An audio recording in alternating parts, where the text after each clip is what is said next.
Karis dan Salum. Firman Tuhan yang akan kita baca bersama-sama pada hari ini merupakan lanjutan dari kitab Kisah Para Rasul pasal yang ke-9 ayat 1 sampai ayat ke-31. The reading of the scripture is taken from Acts chapter 9 verse 1 to 31. Mari kita mendengar firman Tuhan. Kisah pasal 9. Sementara itu berkobar-kobar hati Saulus untuk mengancam dan membunuh murid-murid Tuhan.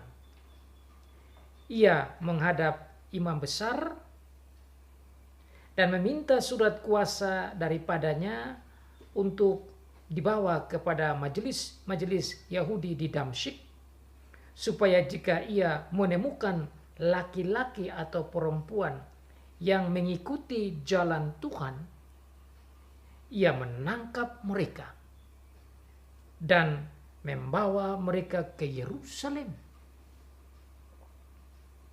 Dalam perjalanannya ke Damsyik, ketika ia sudah dekat kota itu, tiba-tiba cahaya memancar dari langit mengelilingi dia. Ia rebah ke tanah dan kedengaranlah olehnya suatu suara yang berkata kepadanya, "Saulus, Saulus, mengapakah engkau menganiaya aku?" Jawab Saulus, "Siapakah engkau, Tuhan?" Katanya, "Akulah Yesus yang kau aniaya itu. Tetapi bangunlah dan pergilah ke dalam kota. Di sana akan dikatakan kepadamu apa yang harus kau perbuat." Maka termangu-mangulah teman-temannya seperjalanan, karena mereka memang mendengar suara itu, tetapi tidak melihat seorang juga pun. Saulus bangun dan berdiri, lalu membuka matanya, tetapi ia tidak dapat melihat apa-apa. Mereka harus menuntun dia masuk ke Damsyik. 3 hari lamanya ia tidak dapat melihat, dan 3 hari lamanya ia tidak makan dan minum. Di Damsyik ada seorang murid Tuhan bernama Ananias. Firman Tuhan kepadanya dalam suatu penglihatan. "Ananias," jawabnya, "Ini aku, Tuhan." Firman Tuhan, "Mari pergilah ke jalan yang bernama Jalan Lurus, dan carilah di rumah Yudas seorang dari Tarsus yang bernama Saulus. Ia sekarang berdoa, dan dalam suatu penglihatan ia melihat bahwa seorang yang bernama Ananias masuk ke dalam dan menumpang tangannya ke atasnya supaya ia dapat melihat lagi." Jawab Ananias, "Tuhan, dari banyak orang telah aku dengar tentang orang itu, betapa banyaknya kejahatan yang dilakukannya terhadap orang-orang kudus-Mu di Yerusalem. Dan ia datang kemari dengan kuasa penuh dari imam-imam kepala untuk menangkap semua orang yang memanggil nama-Mu." Tetapi firman Tuhan kepadanya, "Pergilah, sebab orang ini adalah alat pilihan bagiku untuk memberitakan namaku kepada bangsa-bangsa lain, serta raja-raja dan orang-orang Israel. Aku sendiri akan menunjukkan kepadanya betapa banyak penderitaan yang harus ia tanggung oleh karena namaku. Lalu pergilah Ananias ke situ dan masuk ke rumah itu. Ia menumpangkan tangannya ke atas Saulus, katanya, "Saulus, saudaraku, Tuhan Yesus yang telah menampakkan diri kepadamu di jalan yang engkau lalui, telah menyuruh aku kepadamu, supaya engkau dapat melihat lagi dan penuh dengan Roh Kudus." Dan seketika itu juga seolah-olah selaput gugur dari matanya, sehingga ia dapat melihat lagi. Ia bangun lalu dibaptis, dan setelah ia makan, pulihlah kekuatannya. Saulus tinggal beberapa hari bersama-sama dengan murid-murid di Damsyik. Ketika itu juga ia memberitakan Yesus di rumah-rumah ibadat dan mengatakan bahwa Yesus adalah Anak Allah. Semua orang yang mendengar hal itu heran dan berkata, "Bukankah dia ini yang di Yerusalem mau membinasakan barang siapa yang memanggil nama Yesus ini? Dan bukankah ia datang ke sini dengan maksud untuk menangkap dan membawa mereka ke hadapan imam-imam kepala?" Akan tetapi Saulus semakin besar pengaruhnya, dan ia membingungkan orang-orang Yahudi yang tinggal di Damsyik, karena ia membuktikan bahwa Yesus adalah Mesias. Beberapa hari kemudian orang Yahudi merundingkan suatu rencana untuk membunuh Saulus. Tetapi maksud jahat itu diketahui oleh Saulus. Siang malam orang-orang Yahudi mengawal semua pintu gerbang kota supaya dapat membunuh dia. Sungguh pun demikian, pada suatu malam murid-muridnya mengambilnya dan menurunkannya dari atas tembok kota dalam sebuah keranjang. Setibanya di Yerusalem, Saulus mencoba menggabungkan dirinya kepada murid-murid. Tetapi semuanya takut kepadanya, karena mereka tidak dapat percaya bahwa ia juga seorang murid. Tetapi Barnabas menerima dia dan membawanya kepada rasul-rasul dan menceritakan kepada mereka bahwa Saulus melihat Tuhan di tengah jalan dan bahwa Tuhan berbicara dengan dia, dan bagaimana keberaniannya mengajar di Damsyik dalam nama Yesus. Dan Saulus tetap bersama-sama dengan mereka di Yerusalem dan dengan keberanian mengajar dalam nama Tuhan. Ia juga berbicara dan bersoal jawab dengan orang-orang Yahudi yang berbahasa Yunani. Tetapi mereka itu berusaha membunuh dia. Akan tetapi setelah hal itu diketahui oleh saudara-saudara anggota jemaat, mereka membawa dia ke Kaisaria, dan dari situ membantu dia ke Tarsus. Selama beberapa waktu jemaat di seluruh Yudea, Galilea, dan Samaria berada dalam keadaan damai Jemaat itu dibangun dan hidup dalam takut akan Tuhan.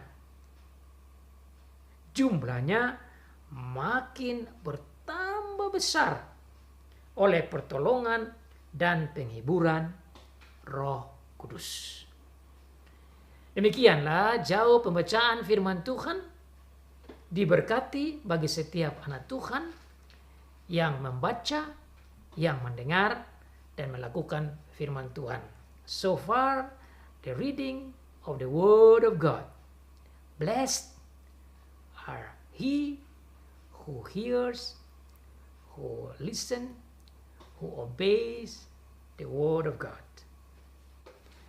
Akhirnya, sang penghancur gereja,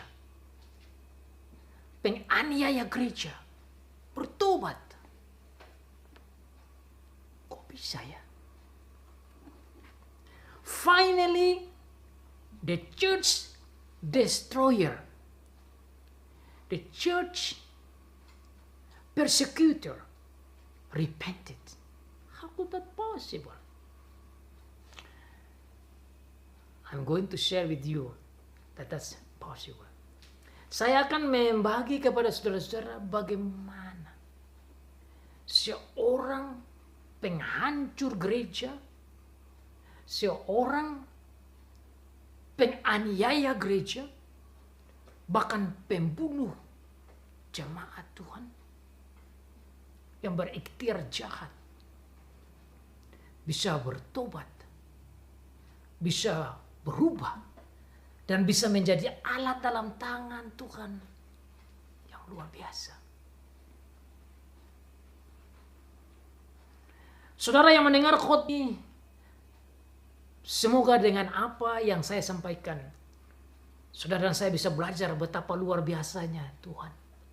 Saudara juga boleh belajar dan rasa terhibur betapa powerfulnya Tuhan kita. Bagaimana dia bisa merubah hati yang jahat menjadi baik, yang tidak bertobat menjadi bertobat, yang bersifat neraka menjadi surgawi, yang begitu benci menjadi penuh dengan kedamaian, yang tidak mau melayani Tuhan sesuai dengan yang Tuhan mau menjadi melayani Tuhan. Dan jika di antara saudara,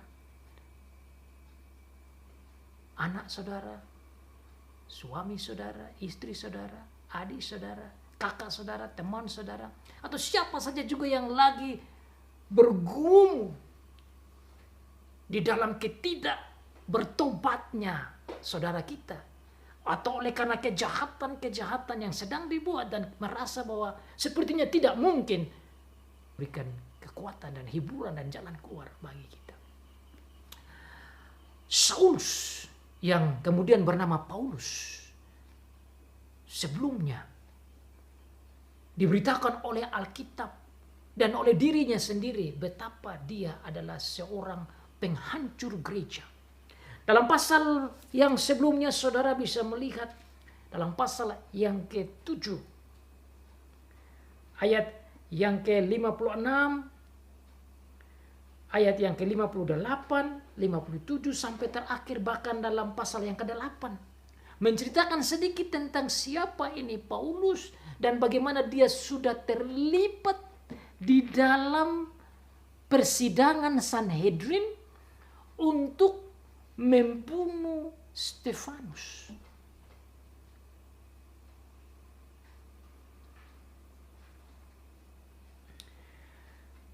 Dia menyetujui agar Stefanus dibunuh, ayat yang pertama dari pasal yang ke-8. Saulus juga setuju bahwa Stefanus mati dibunuh. Dalam ayat 58 dikatakan bahwa mereka menyeret dia ke luar kota, maksudnya Stefanus, lalu melemparinya. Dan saksi-saksi meletakkan jubah mereka di depan kaki seorang muda yang bernama Saulus.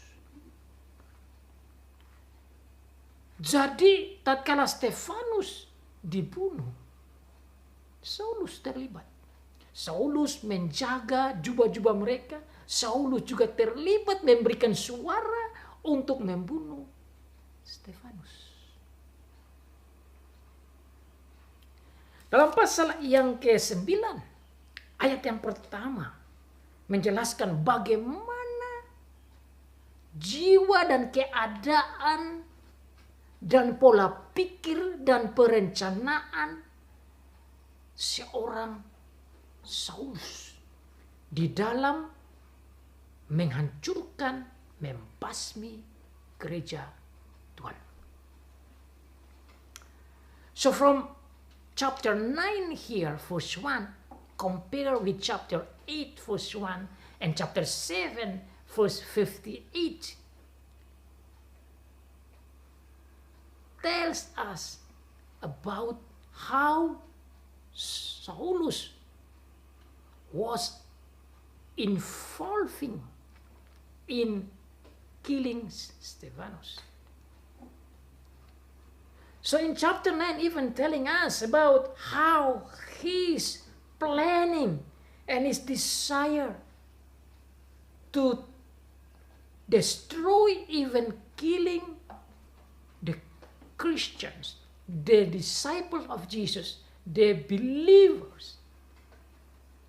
Paulus begitu rencana untuk bagaimana pengikut-pengikut Tuhan Yesus pada waktu itu dibasmikan dan dihancurkan, bahkan diseret untuk dibawa ke Yerusalem, untuk dihakimi, dipukul, dianiaya, disesa, bahkan dibunuh, masuk di penjara. Ini Saulus. Dan saya menggali kata sementara itu berkobar-kobar hati Saulus dalam bahasa Indonesia. Sementara itu berkobar-kobar hati Saulus untuk mengencam dan membunuh murid-murid Tuhan. Saya lihat dalam teks asli, saya dapati katanya itu jauh lebih dalam untuk menggambarkan dan mengungkapkan bagaimana diri Paulus, sikap Paulus, pikiran Paulus, rencana Paulus, emosional Paulus di dalam berusaha menghancurkan gereja, membunuh, menangkap, membawa orang-orang percaya ke penjara dan lain sebagainya. Dalam bahasa Indonesia dikatakan berkobar-kobar hati Paulus. Kata ini juga cukup lumayan menyatakan bagaimana semangatnya Paulus, bagaimana hebatnya Paulus di dalam beraksi untuk menangkap orang-orang percaya. Tapi tatkala saya melihat di dalam bahasa asli, di situ dijelaskan bahwa bukan saja berkobar-kobar hati Paulus, tetapi ada satu kata dikatakan di sana dengan kata breathing. Breathing itu ada hubungannya dengan nafas. Jadi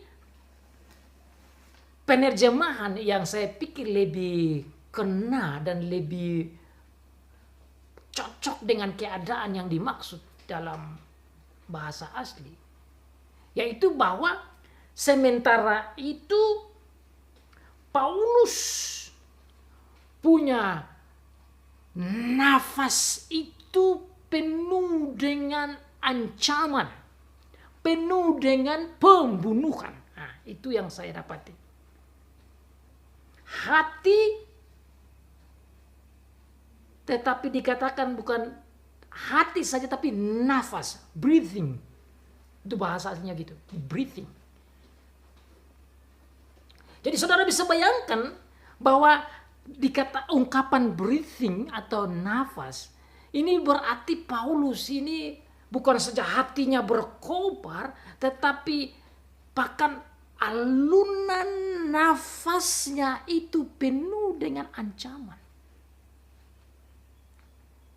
So he's breathing full of threats and murder, slaughter. So I like to share with you so then you can You can imagine what's going on in Saulus' mind and heart and thinking.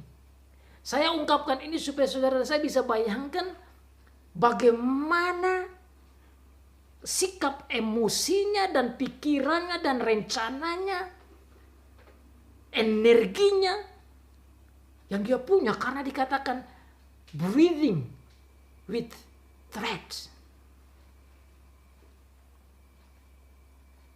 Bernapas dengan ancaman.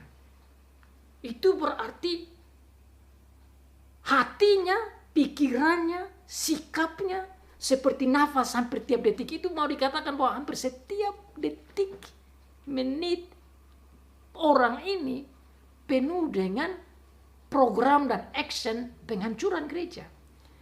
Ungkapan ini menunjukkan betapa bencinya Paulus. Nah, saya ringkas dengan kata itu. Ungkapan pernapasannya penuh dengan ancaman dan pembunuhan menunjukkan betapa Saulus ini penuh dengan hatred, penuh dengan kebencian. Kebencian kepada siapa? Kebencian kepada orang-orang percaya, murid-murid Tuhan Yesus, jemaat Tuhan Yesus, yang dalam bahasa asli di situ dikatakan juga gereja. Yang mana setelah itu Tuhan Yesus katakan bahwa bukan Paulus menganiaya gereja, tapi justru Tuhan Yesus sendiri. Dan itu saya sebentar mau sampaikan lagi. Waduh, betapa indahnya kata-kata Tuhan Yesus. What a beautiful statement of our Lord Jesus Christ about church is himself. But before we go there, I'd like to share with you about these important expressions. Saya mau bicara tentang ekspresi yang sangat penting ini untuk kita bisa bayangkan betapa Paulus ini penuh dengan emosional, kejengkelan, dan kebencian yang dalam sekali terhadap orang-orang percaya. Dengan ini saudara bisa bayangkan apa yang dikatakan oleh Ananias sebentar. Waktu Tuhan Yesus datang dan bertemu dengan Ananias untuk mengarahkan dia untuk bertemu dengan Paulus untuk disembuhkan, Pak Ananias juga katakan bahwa orang itu sangat jahat, Tuhan. Jadi Paulus ini terkenal atau Saulus ini terkenal sebagai penjahat atas gereja. Saulus was so popular and famous of his evil deeds towards the church of God as a destroyer, as a persecutor. If he only do one thing, then maybe that's it. But this is maybe more and more of bad things he has done. I myself never think about this before. I was thinking maybe just, but the more I read this, the more I understand how bad Apostle Paul was. After that, his name was Paul. So, when you read this, you can understand how bad this guy was. Jadi saudara, kalau kita baca lebih dalam, kita bisa bayangkan betapa jahatnya Rasul Paulus ini, yang sebelumnya namanya Saulus, terhadap gereja. Makanya saudara, dalam Alkitab juga dia katakan bahwa saya ini yang paling berdosa. Saya ini sebenarnya tidak layak dipanggil dan disebut sebagai rasul. Saudara bisa buka dalam kitab 1 Timotius. Kita juga bisa lihat dalam 1 Korintus pasal 15. Sebentar kita bisa lihat bagaimana dia sendiri katakan tentang hal itu. Dia akui betapa dirinya buruk. Betapa dia berdosa sekali dan sangat jahat terhadap gereja. Mari kita lihat di dalam 1 Korintus pasal yang ke-15 agar kita bisa paham apa yang diakui oleh Paulus atau Saulus sendiri waktu itu. Di sini namanya sudah jadi Paulus. Saya baca supaya kita bisa sama-sama melihat.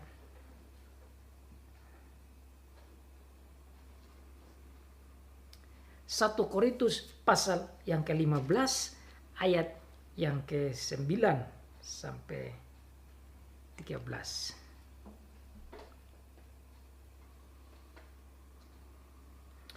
Karena aku adalah yang paling hina dari semua rasul, kata Saulus atau kemudian Paulus, Rasul Paulus. Aku yang paling hina dari semua rasul. I am the one that very very bad, lower. Bahkan tidak layak disebut rasul. I'm not supposed to be called apostle. Sebab aku telah menganiaya jemaat. Because I have persecuted the church. Diakui betapa dia paling hina dan betapa dia tidak layak untuk dipanggil sebagai rasul. Tetapi kasih karunia Allah, aku adalah sebagaimana aku ada sekarang. Dan kasih karunia yang dikanugerahkannya kepadaku tidak sia-sia. Because of God's grace. I got God's grace. Now I am different. Ayat yang lain yang dibicarakan tentang bagaimana Saulus atau Paulus mengakui betapa rusaknya dia, saudara dan saya bisa lihat dan saya baca 1 Timotius pasal yang pertama ayat yang ke-15. We can see also the other text talking about Apostle Paul acknowledged that he was bad. Even he acknowledged he was a sinner. 1 Timotius 1 Timothy 1 verse 15.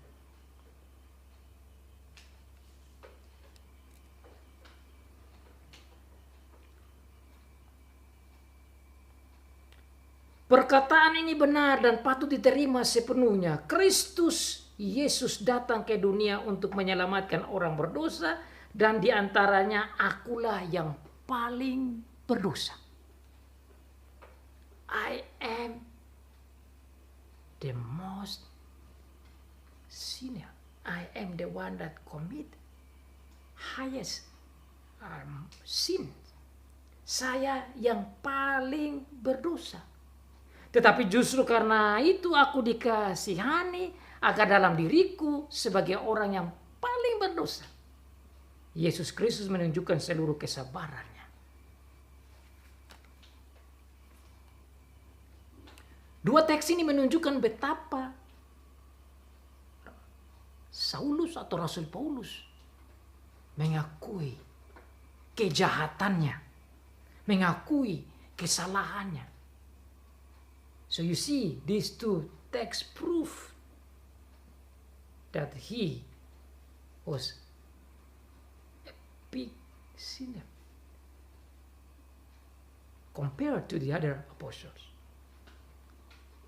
Dia mengerti betul betapa buruknya dirinya, betapa jahat dirinya, betapa dia telah berikhtiar dan action dalam menghancurkan gereja, menganiaya gereja Tuhan.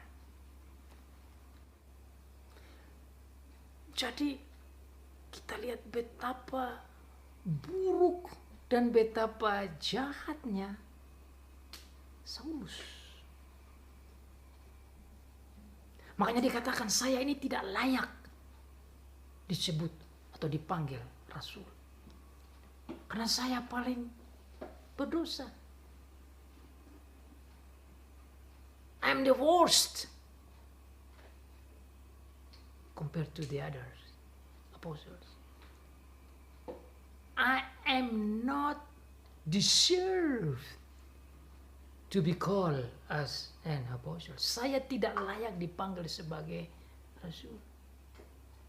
Karena dia tahu betapa banyaknya, betapa bencinya dan kebencian membawa kepada pembunuhan.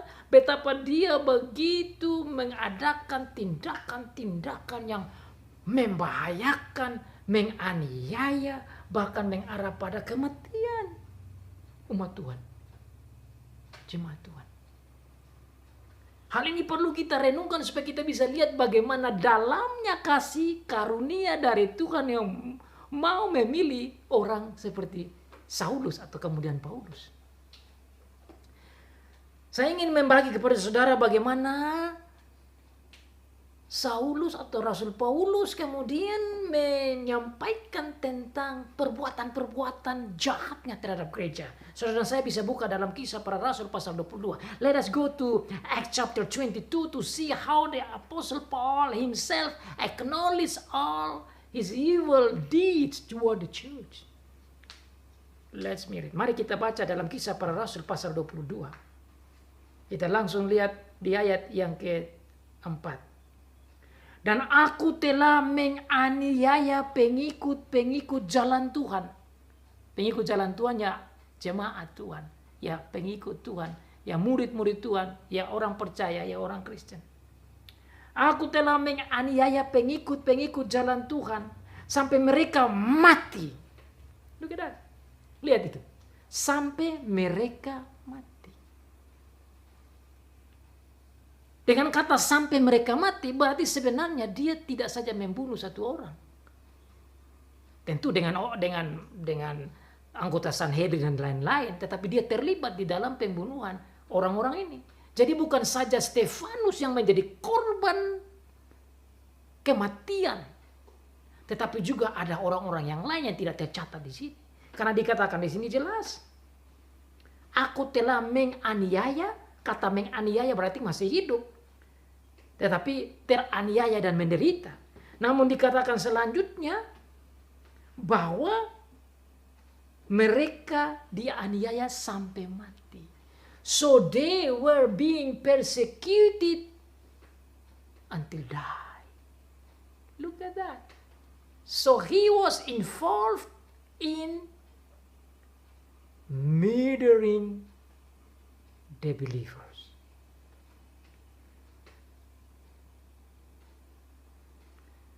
Laki-laki dan perempuan kutangkap. Look at that. It's not only men, even women. Bukan saja laki-laki, perempuan juga dia tangkap. Makanya saudara lihat, Ananias mau pergi berdua untuk dia juga nulis, Tuhan, orang ini terkenal jahat. Bahkan dia datang di sini untuk tangkap orang-orang percaya, untuk dibawa ke Yerusalem, untuk disesa, untuk dianiaya, untuk dimasukkan ke penjara. Bahkan dikatakan di sana sampai ada yang mati. Wow, this is a terrible story about the background of Apostle Paul. Laki-laki dan perempuan kutangkap dan kuserahkan ke dalam penjara. I caught men and women and I delivered them to jail.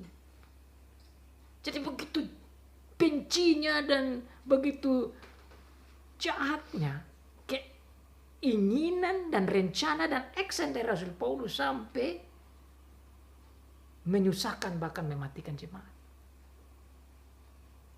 Yang sebelumnya itu sebelum bertobat yaitu nama Saulus. Tentang hal itu banyak imam besar maupun majelis tua-tua dapat memberikan kesaksian.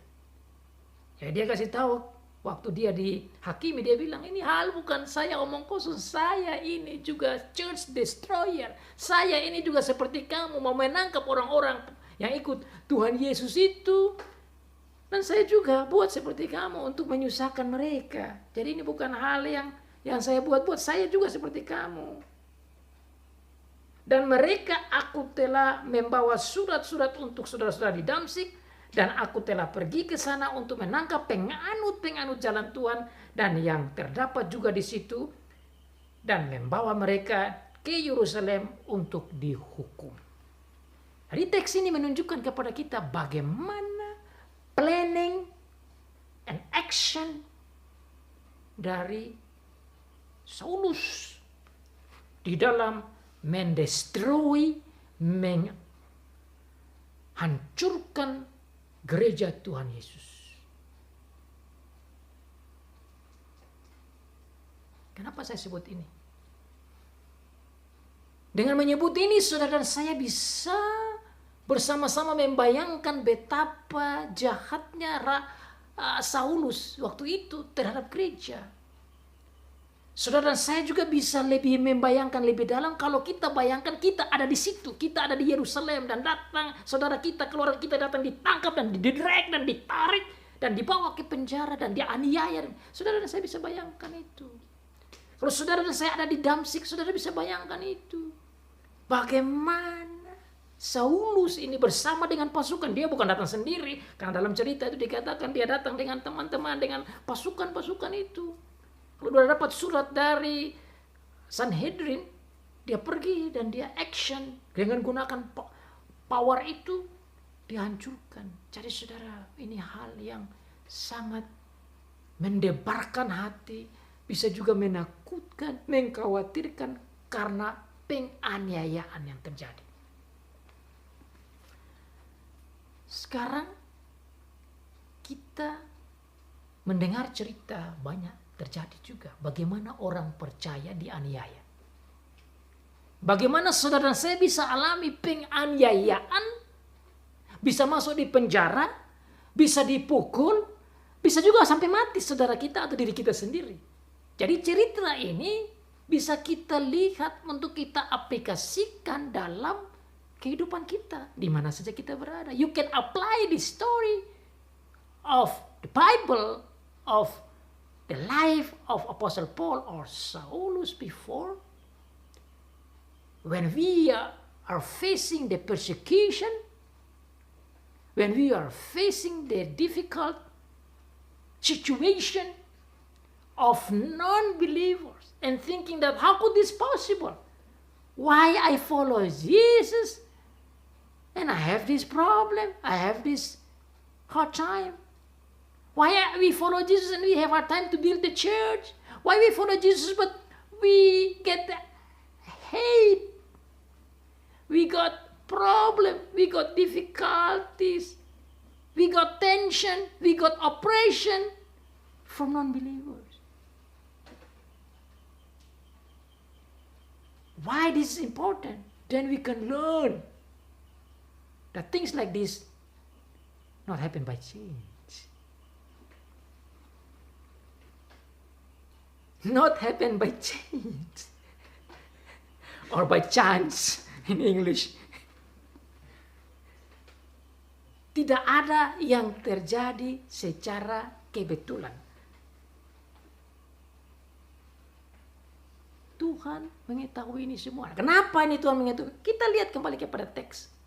Tatkala Paulus berkobar-kobar dengan nafasnya dan dirinya yang penuh dengan kebencian dan emosi dan ingin menghancurkan dan membunuh dalam perjalanannya ke Damsyik. Tujuannya menghancurkan, justru hasilnya bukan menghancurkan, tapi dirinya sendiri dirubah oleh Tuhan. Ini menurut saya kabar baik. This is the good news.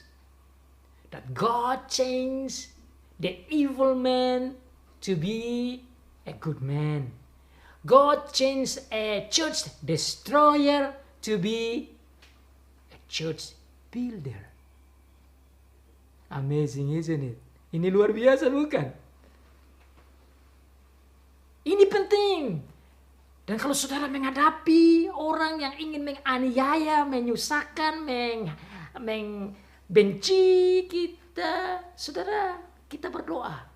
Karena saudara, hal-hal begini tidak terjadi saja begitu tanpa Tuhan tahu.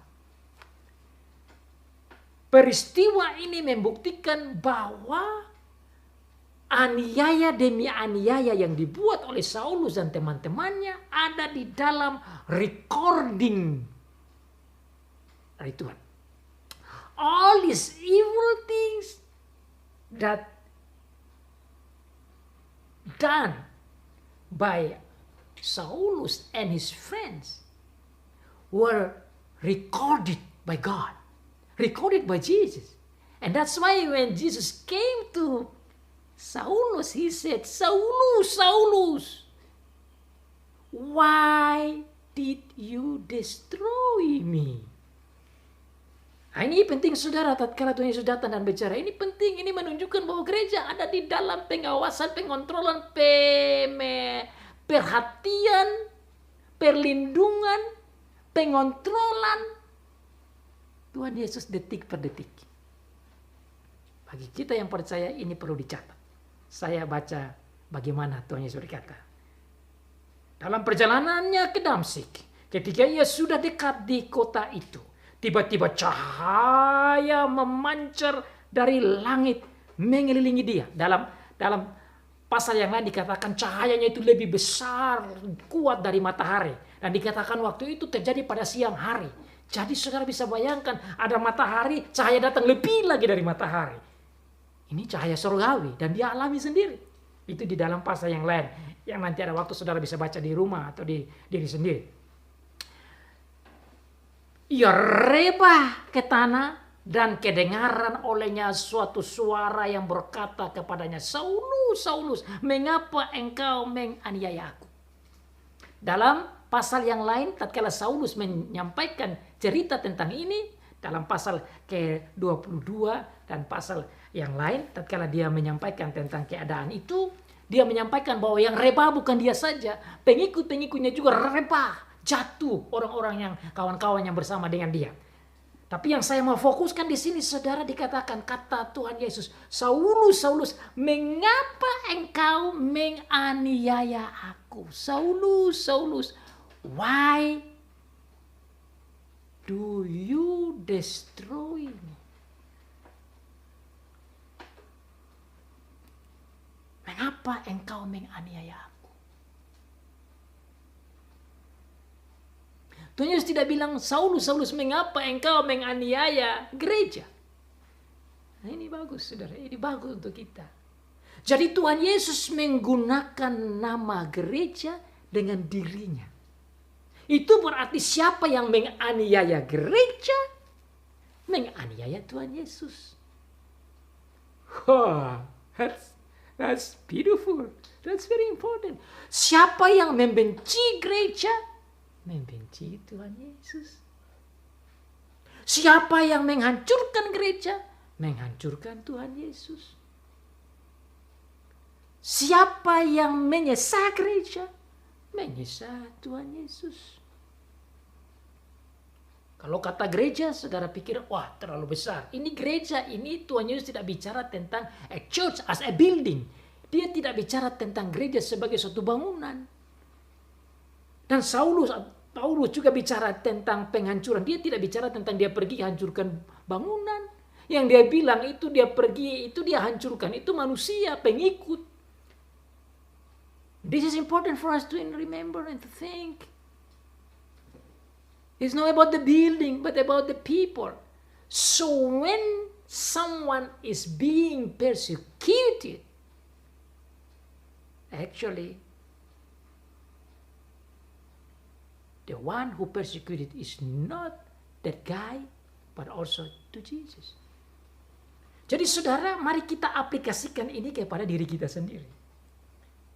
Saudara dan saya yang adalah anggota gereja, yang adalah pengikut Tuhan Yesus, yang adalah orang percaya, tatkala saudara dan saya dianiaya, dibenci, disusahin, dibuat sulit, dan segala macam yang lain, firman Tuhan ini menunjukkan kepada saudara dan saya bahwa orang yang menyusahkan kita itu, apakah pribadi kecil maupun besar, kelompok gereja atau 1-2 orang atau 1 orang saja, sebenarnya dia menganiaya, menyusahkan, menghancurkan Tuhannya sendiri.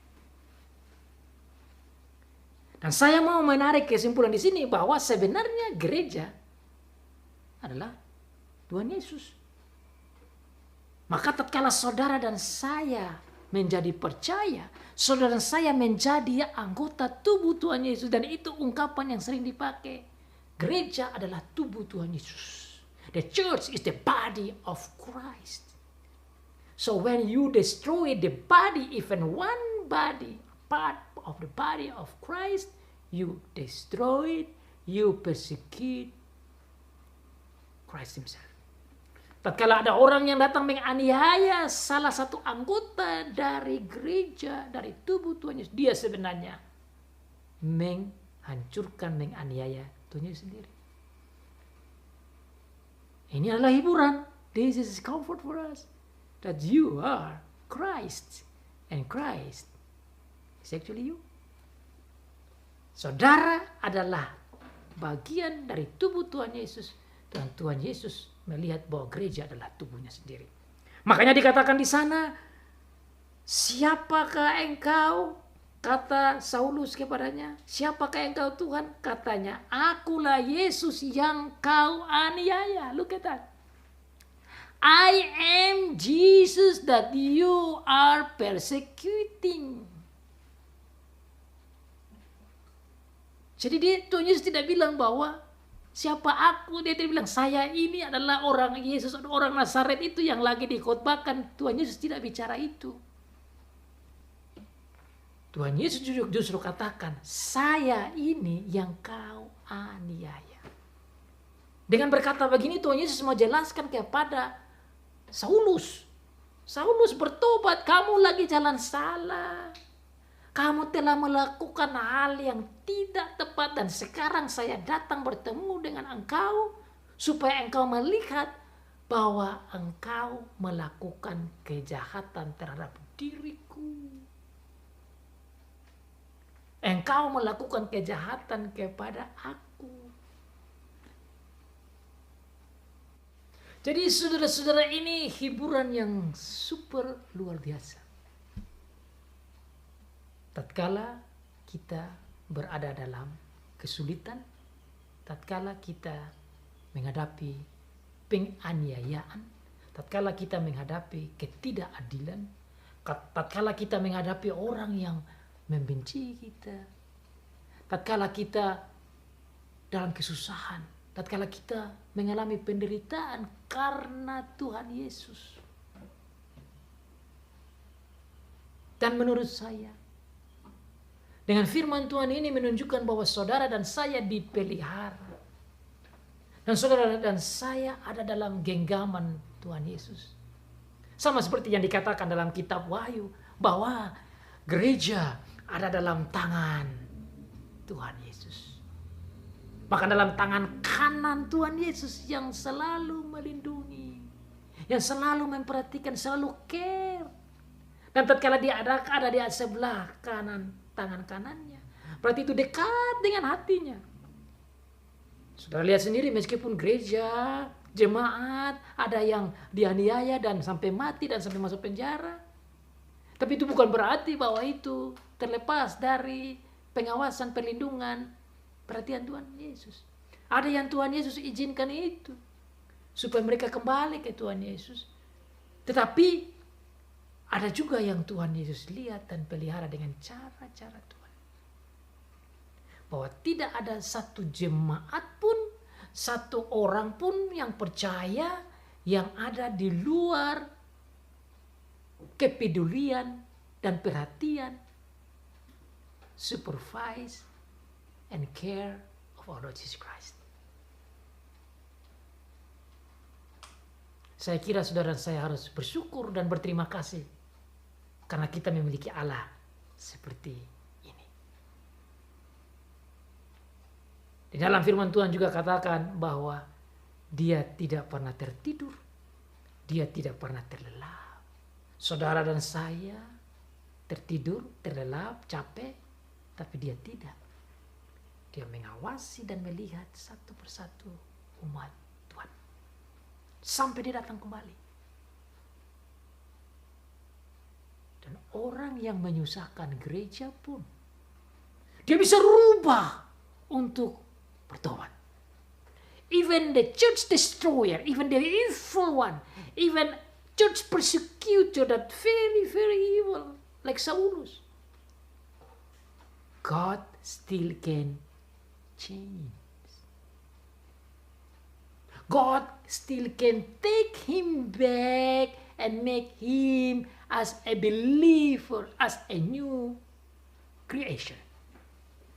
And that's what Apostle Paul himself said in his writing in 1 Corinthians chapter 5 verse 17. It says that who is in Christ is a new creation. Siapa yang ada dalam Kristus, dia adalah ciptaan baru. Maka orang yang berikhtiar menghancurkan gereja pun, dan yang menghancurkan gereja, dan yang membinasakan dan menganiaya gereja, dalam arti anggota gereja, bisa berubah. Dan kalau orang seperti ini bisa berubah, maka kalau ada anak kita yang begitu jahat dan tidak mendengar, itu pun bisa berubah. Dan kalau orang ini seperti Saulus ini bisa berubah, maka suami atau istri kita yang kita lihat begitu mengkhawatirkan dan tidak taat dan tidak mau ikut dan bisa menjadi pelawan gereja atau pelawan orang tua, itu pun bisa bertobat. Itu bisa kembali. Karena contoh ini jelas. Saulus yang begitu jahat, penghancur, pembunuh, bisa bertobat dan menjadi alat yang super luar biasa bagi gereja. Kenapa? How is it possible? Bagaimana memang mungkin? Kok bisa ya? Ya bagi manusia tidak mungkin. Bagi Saulus ini juga tidak mungkin. Bagi orang tua yang punya anak yang begitu jahat, merasa aduh ini tidak mungkin, sudah berdoa ulang-ulang, sudah counseling, sudah ini, kok tidak mungkin. Kalau ada suami atau istri atau siapa saja atau teman yang begitu jahat dan kita pikir aduh tidak mungkin. Tapi bagi Tuhan tidak ada yang tidak mungkin.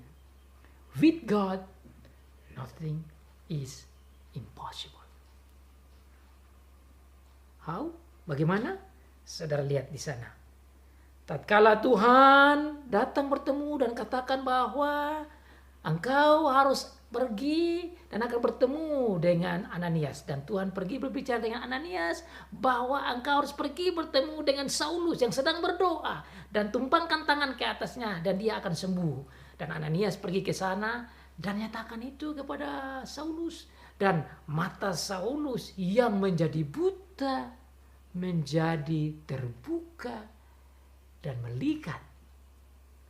Dan yang saya mau catat yaitu kata Tuhan Yesus kepada Ananias untuk disampaikan kepada Paulus. Ayat yang ke-15. Tetapi firman Tuhan kepadanya, maksudnya kepada Ananias, pergilah sebab orang ini, maksudnya Saulus, adalah alat pilihan bagiku. Terjemahan kata firman Tuhan dalam bahasa asli dikatakan tetapi kata Tuhan. Tetapi Tuhan berkata.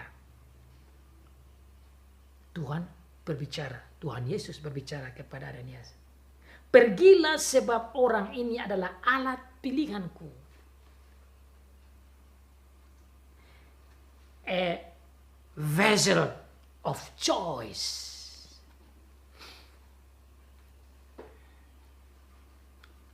A vessel of election. Saya memilih dia. Wow. Itulah saya bilang, kok bisa? Ya bisa. Hanya kalau Tuhan memilih. Hanya kalau Tuhan action. Dan kalau Tuhan sudah action, tidak ada yang bisa tidak. Kalau Tuhan sudah buat, Tuhan sudah laksanakan, tidak bisa tidak. Orang yang sejahat apapun akan berubah. Itu. That is the good news for us. Makanya saudara saya dengan cerita ini saudara terpanggil. Dan saya terpanggil untuk juga berdoa bagi orang yang berikhtiar atau yang telah membenci dan menghancurkan gereja. Kita berdoa. Kita memang tidak bisa merubah orang seperti itu. Kalau orang sudah benci gereja, orang sudah mau membahayakan gereja atau jemaat atau orang percaya, tidak bisa rubah dia. Kita tidak bisa. Yang bisa rubah hanya Tuhan saja. Hanya Tuhan saja. Bapa, Anak, dan Roh Kudus, Allah Tritunggal itu yang bisa merubah hati orang, pikiran orang, diri orang untuk menjadi baru. Itu yang kita baca di dalam Mazmur 51. Dia saja yang bisa merubah hati orang pikiran orang, diri orang untuk menjadi percaya pada Tuhan Yesus. Kita tidak bisa merubah orang dengan paksa. Kita tidak bisa merubah orang dengan uang. Kita tidak bisa merubah orang dengan cara-cara kita. Yang bisa merubah orang dari yang tidak percaya menjadi percaya. Dari yang jahat menjadi baik. Dari yang membenci gereja menjadi mencintai gereja. Dari penghancur gereja menjadi pembangun gereja atau jemaat. Hanya Tuhan. Dan kalau Tuhan sudah pilih, itu akan terjadi. Makanya saudara lihat di dalam surat Rasul Paulus, khususnya dalam Efesus pasal yang pertama, ayat yang 4 dan ayat ke-5. Dia nyatakan tentang rahasia election, rahasia pemilihan. Bahwa kalau Tuhan sudah pilih dari semula orang yang percaya itu, dia akan percaya dan diselamatkan. Paulus dipilih oleh Tuhan. Dan Tuhan datang merubah dia. Orang ini menjadi alat pilihanku untuk memberitakan namaku. Tuhan pilih dia untuk memberitakan namaku. Untuk menjadi saksi dari Tuhan Yesus. Dia memang bukan murid Tuhan Yesus yang langsung seperti rasul-rasul. Tetapi karena Tuhan memilih dia, Tuhan memberikan pernyataan-pernyataan kepada dia. Sehingga dia menjadi alat untuk mengetahui rahasia-rahasia surgawi yang Tuhan sampaikan. Sehingga dia menjadi seorang penulis firman Tuhan. Di dalam kitab perjanjian baru, saudara lihat ada 13 surat yang kita baca, yang kita pakai, yang kita imani. Semuanya datang dari Saulus yang disebut Paulus setelah itu. Penghancur gereja dipakai dan dirubah oleh Tuhan menjadi pembangun gereja. Penganiaya gereja menjadi penyembuh gereja. Pembunuh gereja menjadi pembawa kehidupan bagi gereja. Penghancur umat, jemaat, orang percaya menjadi pembangun umat percaya. How is it possible? Bagaimana mungkin? Kok bisa? Ya hanya Tuhan. Itulah Tuhan kita. Itulah Tuhan Yesus. Makanya saudara dengan ini Rasul Paulus itu selalu menggunakan kata the grace, by the grace of God, by the mercy of God. Itu selalu menjadi the core message. Itu menjadi berita yang inti di dalam suratnya. Dan dia tidak bisa terlepas dari ini. Selalu dia membuat surat, dia selalu gunakan kata ini dalam awal surat, bahkan di akhir surat, bahkan di tengah surat. Dia selalu gunakan grace of God and peace of God. Dia selalu menggunakan kata rahmat Tuhan. Dia selalu menggunakan kata kasih karunia Tuhan. Kenapa? Karena dia sendiri alami itu. Dia sendiri alami the great grace of God. Mercy of God. Dia sendiri alami. Karena dia orang penghancur gereja, penganiaya gereja. Hanya karena grace of God, hanya karena kasih karunia Allah, hanya karena kemurahan Allah, hanya karena rahmat Allah. Itu sajalah yang memungkinkan ini semua terjadi. Kok bisa ya? Ya bisa. Dia dipakai untuk menjadi pemberita Injil. Dia dipakai untuk memberitakan Injil atau nama Tuhan Yesus kepada bangsa-bangsa lain, kepada raja-raja, dan kepada orang Israel. Ada 3 tugas utama yang dia harus kerjakan. Dalam rangka membangun gereja, menyembuhkan gereja, membawa berita kehidupan, membawa berita kedamaian, membawa berita keselamatan kepada orang Israel, kepada raja-raja, dan kepada bangsa-bangsa lain.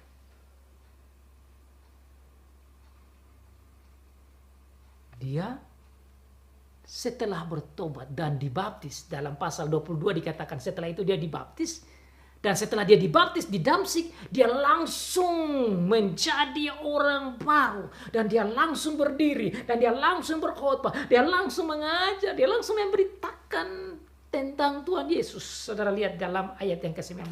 Saulus tinggal beberapa lama bersama dengan murid-murid di Damsyik, ayat 19. Ayat 20, ketika itu juga ia memberitakan Yesus di rumah-rumah ibadat dan mengatakan bahwa Yesus adalah anak Allah. He preached the gospel, he brought the gospel at the synagogues one by one and saying, Jesus is the Son of God. Wow. Berani. Penghancur menjadi pembangun. Destroyer become a builder. And he's so brave. Terlalu berani. Pergi ke rumah-rumah ini di depan banyak orang Yahudi. Di depan sinagoga ini banyak orang. Dia berdiri dan dia katakan bahwa yang dibicarakan di perjanjian lama itulah Mesias, itulah anak Allah. Saya bisa bayangkan, saudara juga bisa bayangkan bagaimana dia pergi ke sinagog dan orang Yahudi begitu banyak dan dia berdiri dan dia nyatakan. Dan ini keberanian, dia sendiri tahu kalau orang mendengar ini dia bisa dihancurkan, dia bisa dibunuh. Karena dia sendiri membunuh orang yang menjadi percaya. Sekarang dia kembali menyatakan untuk orang harus percaya, berarti dia juga bisa ditangkap, dia bisa saja dianiaya, dia bisa saja juga dimasukkan dalam penjara, bahkan dibunuh. Dan betul setelah itu saudara bisa lihat dalam cerita selanjutnya.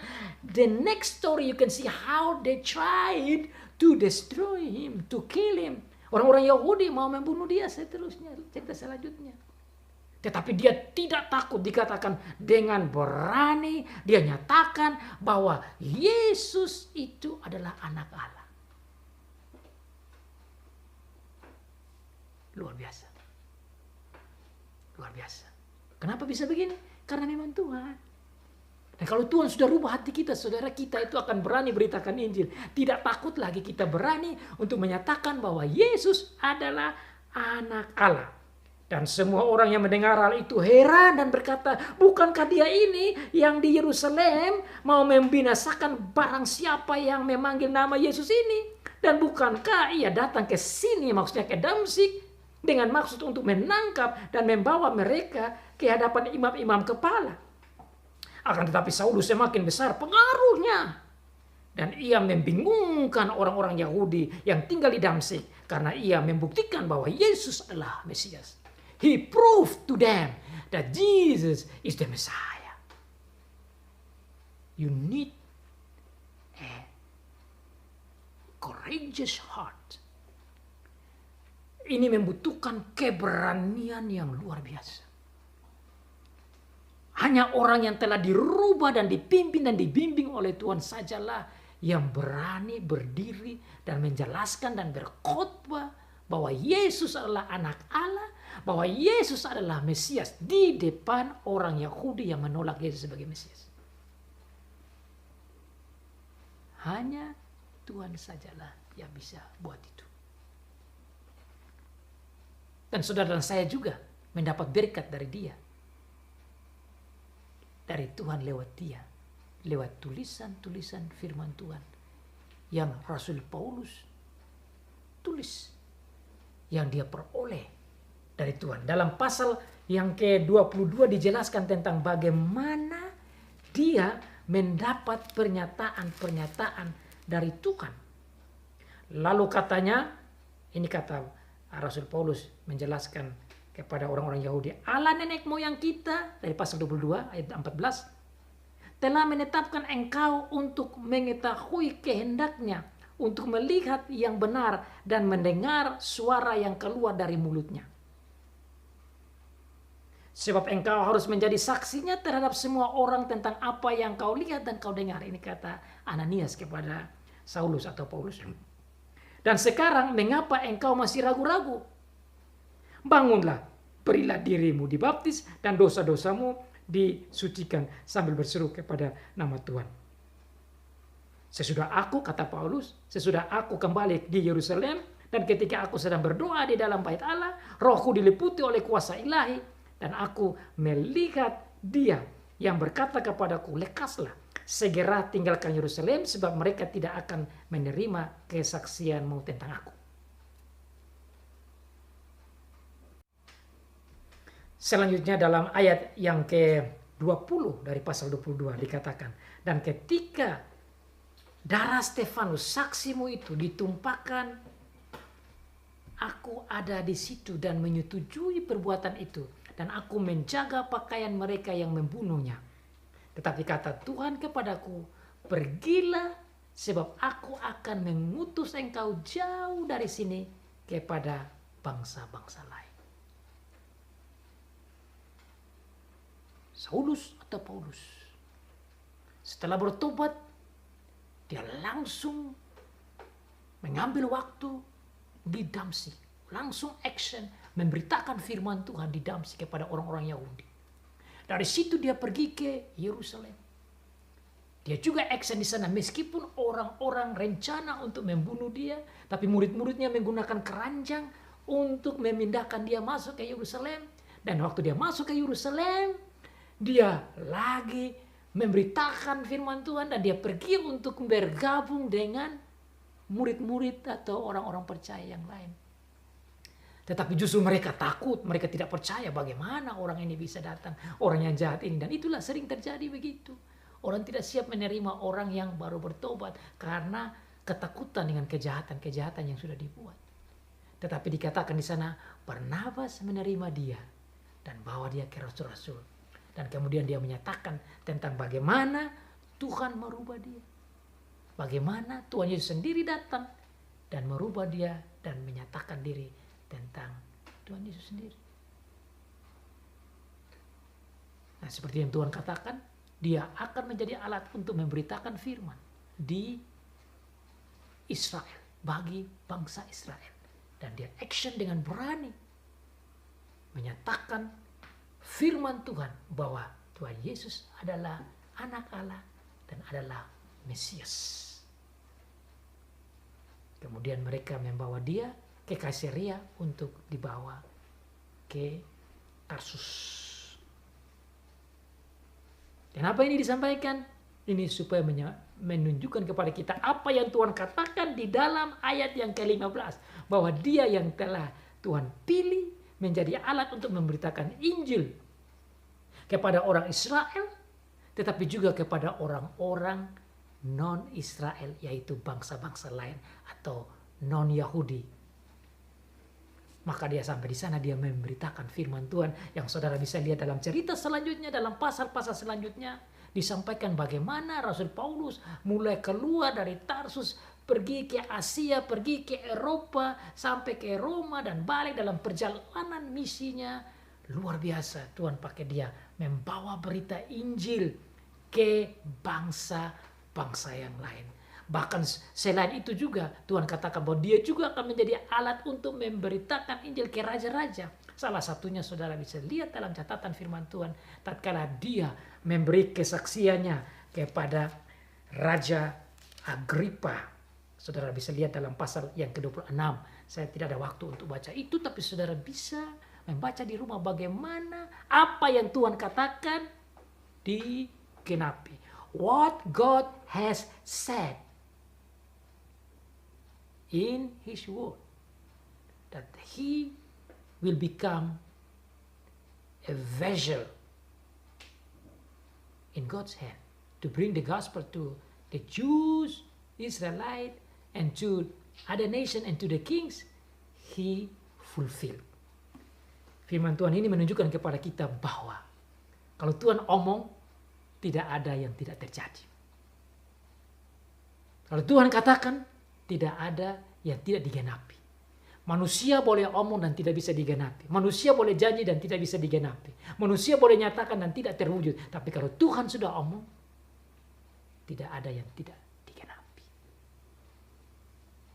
Dan kalau Tuhan sudah rubah, tidak ada yang bisa tidak berubah.